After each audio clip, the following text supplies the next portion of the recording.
നമ്മൾ രാഷ്ട്രീയം നോക്കാതെ പറയുമെങ്കിൽ അശ്വിനി വൈഷ്ണവ്, കേന്ദ്രമന്ത്രി നിതിൻ ഗഡ്കരി എല്ലാം ഒരേ രീതിയിൽ വളരെ ജനങ്ങൾക്ക് വേണ്ടി അത്യുജ്വലമായി ജോലി ചെയ്യുന്നവരാ.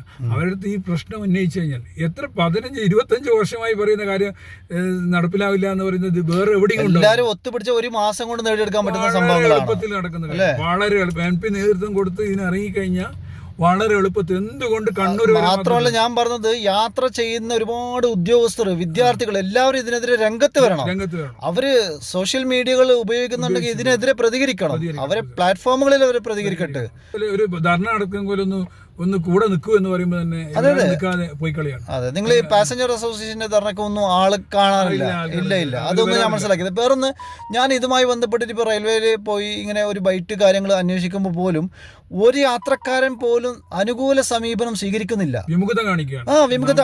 അവർ പറഞ്ഞത് ഇത് കുറെ വർഷമായി എല്ലാവരും പറയുന്നത് ഇതൊന്നും കിട്ടൂല, പറഞ്ഞാലും കിട്ടൂല എന്നുള്ള പോക്കാണ്. അപ്പൊ കിട്ടൂല എന്ന് അവരെന്നെ സ്വയം വിചാരിച്ചവന് കിട്ടോ? അങ്ങനെ നടക്കാൻ പാടില്ലല്ലോ. അങ്ങനെയല്ലേ, നമ്മുടെ നിരന്തര ശ്രമല്ലേ. യാത്ര ചെയ്യുന്ന ഒരുപാട് ഉദ്യോഗസ്ഥന്മാരുണ്ട് കാസർഗോഡിനെ ആശ്രയിക്കുന്നത്. അപ്പൊ സർക്കാരിന്റെ ഭാഗമാണ്, അതുകൊണ്ട് പ്രതികരിക്കാൻ പറ്റുന്നില്ല എങ്കിൽ അവരുടെ പ്ലാറ്റ്ഫോമുകൾ ഉണ്ടല്ലോ, അവർക്ക് സ്വന്തമായി ചിന്തിക്കാനുള്ള ഫേസ്ബുക്ക് ഉണ്ട്, മറ്റുള്ള സംഭവങ്ങളുണ്ട്.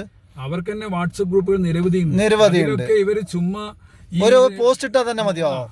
ഇവര് ചുമ്മാ എന്തെല്ലോ ഒരു ഹാഷ്ടാഗ് പോലെ കാസർഗോഡിന്റെ വികസനവുമായി ബന്ധപ്പെട്ട്